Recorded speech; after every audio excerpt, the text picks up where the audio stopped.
This episode includes references to child death and grief.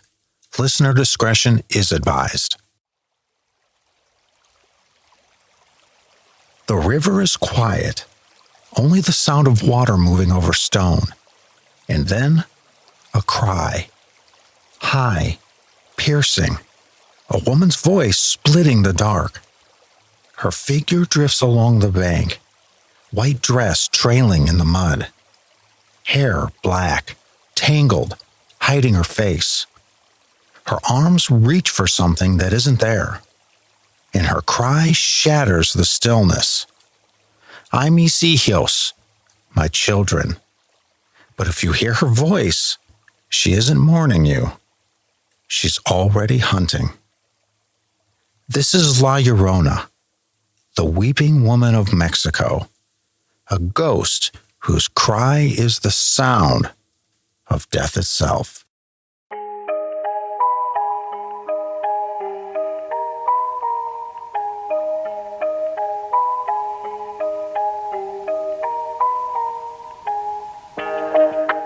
I'm Robert Barber, and this is Out of State, a companion series to State of the Unknown, short journeys into legends beyond America's borders, stories of folklore, hauntings, and shadows from the other side of the map. Let's step into the dark.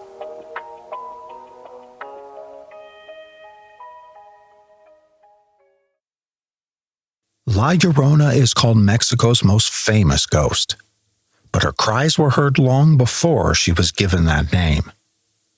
In the mid-1500s, Spanish friars in Mexico City wrote of hearing a woman weeping in the night.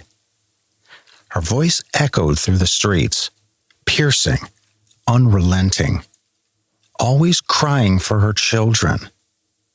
And many swore her lament came before disaster, before plague, before war. But even then, the Spaniards realized this was not a new ghost. It was older, much older. In Aztec traditions, there was Cihuacoatl. Her name means snake woman, a goddess of motherhood and childbirth. Said to appear at night, wandering roads, weeping for her lost children. Her cries were omens, foretelling catastrophe. Chroniclers wrote that she was heard before to the Spanish. Others point to Chalchiuhtlicue, the goddess of rivers and lakes. She was a protector of waters, but she was also feared for floods and sacrifice. When the Spanish came, these indigenous figures collided with Catholic warnings about sin, betrayal, and damnation. The result was no longer a goddess, no longer a saint. It became something else. A ghost. The woman in white who weeps by the water. The mother who will never rest. The story changes its clothes, but never its bones. A beautiful woman. A faithless lover. A betrayal that curdles into something worse. In rage, or in a moment beyond reason, she leads her children to the river and pushes them under. The current closes, the night says nothing, and when her mind clears, it's too late. She follows them into the dark, but death refuses her. So La Llorona is sent back to the banks, condemned to walk the edges of water and search forever. White dress dripping, hair like a curtain, face you're not meant to see. Her voice is the trap, the riddle. If it sounds close, she's far. If it sounds far, she's already within arm's reach. People say she chooses the places where the shore crumbles, the soft banks children like to play on by day. By night, she waits where the reeds thicken and the mud takes her weight.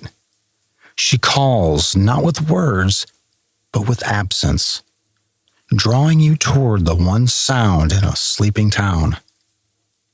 They say she takes the living for two reasons: to replace what she lost, or to make the world feel what she feels.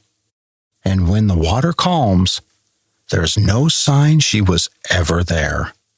Only the mark of feet along the bank. Only a name no one speaks aloud. The cry of La Llorona is what makes her feared. It's not just weeping. It's sound twisted until it doesn't belong in a human throat. Children are told the cry can follow them home, that once you hear it, you'll never forget it. The danger is in its trick. A cry that sounds faint may be close. A cry that sounds near may be far. It's never what it seems. Those who hear it describe a hollow echo, as if it comes from the ground, the water, the walls. A sound you feel in your chest before your ears catch it. Some say if her cry is heard outside your house, someone inside will die within days. Others claim that those who follow her weeping to the river sometimes never return at all. The first written accounts come from colonial Mexico City. Soldiers reported hearing a woman's wails drifting through the empty streets at night, always before catastrophe. Her cries became an omen of plague or war or conquest. One tale describes a patrol who swore they saw her at the aqueducts, a pale figure bent over the water.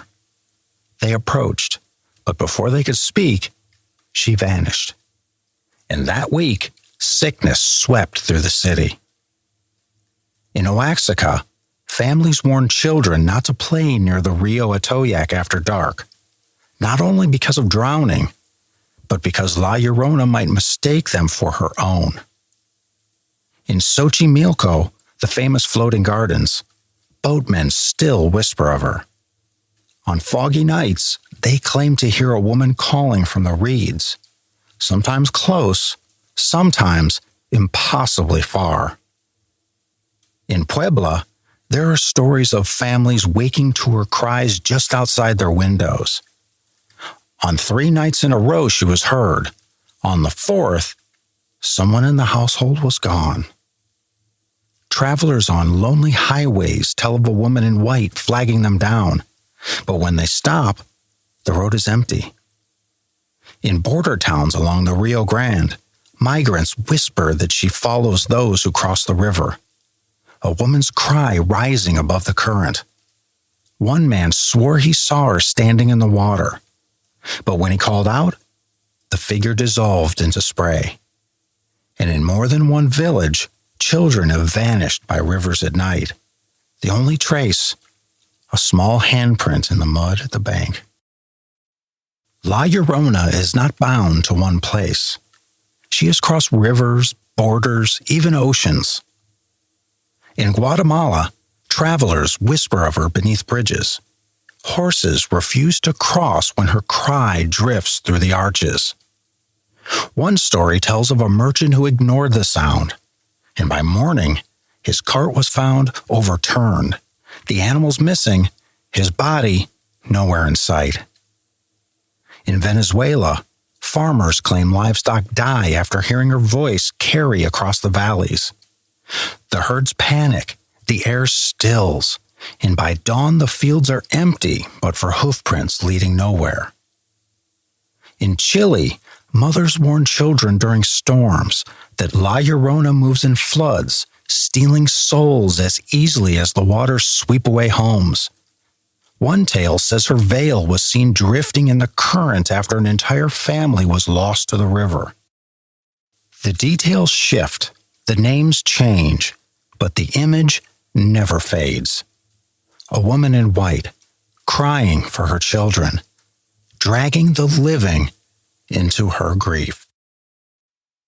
La Llorona is not only a warning, she is not just a tale to keep children away from rivers. She is a way to explain sudden tragedy, drownings, disappearances, death without reason. She embodies betrayal and grief, but twisted into something more. Because she does not only suffer, she makes others suffer with her. Her loss became hunger. Her mourning became predation. That is why her legend endures, because she is not tragedy alone. She is tragedy turned outward. La Llorona has not faded into the past. She is still alive in Mexico's imagination and beyond. Her story is told during Dia de Muertos, or Day of the Dead. Her voice is sung in the haunting folk ballad simply called La Llorona, a song recorded by icons like Chavela Vargas and Lila Downs. Its mournful melody is sung in plazas, a love song on the surface, but always carrying the echo of a woman who lost everything. She appears in theater, puppet shows, even children's rhymes that are anything but comforting. And she's become part of cinema, from Mexican horror classics to Hollywood's The Curse of La Llorona in 2019. She slips into TV as well, appearing in series like Supernatural and Grimm, and in films that borrow her shape like Mama. Her face is painted in murals, her name whispered in podcasts like this one and retold online. On forums and message boards, people still share stories of hearing her cry near rivers, swearing the legend is not only old, it is happening still. But in Mexico, she is never just a character. She is a presence. In Xochimilco, boatmen tell tourists of hearing her cry over the canals. In Puebla, families still swear she passes by before death visits the household. And in rural towns, people still leave offerings, candles, flowers, toys, all so her search may turn away. Water is her prison, her stage, her weapon. Rivers and canals are thresholds, the place between life and death, safety and danger. La Llorona lingers there because grief itself is a threshold, never resolved, never released. Her cry is both mourning and hunting. It is sorrow given fangs. It spreads fear because it spreads grief. And perhaps that is why she endures while other ghosts fade into stories no one tells. Because loss does not end. It only changes shape. And La Llorona is that shape. La Llorona is not only rage, not only vengeance. She is grief that became hunger, loss that became endless. Her cry is not mourning, it is hunting. And in her voice is the promise that grief spreads. It does not stay still. It seeks. And once it finds you, it will not let go. This has been Out of State, a companion series from State of the Unknown, short journeys into legends beyond America's borders. If you've been enjoying the show, follow, rate, and share it with someone who can't resist a story that lingers. And until next time, remember, not every cry in the night belongs to the living.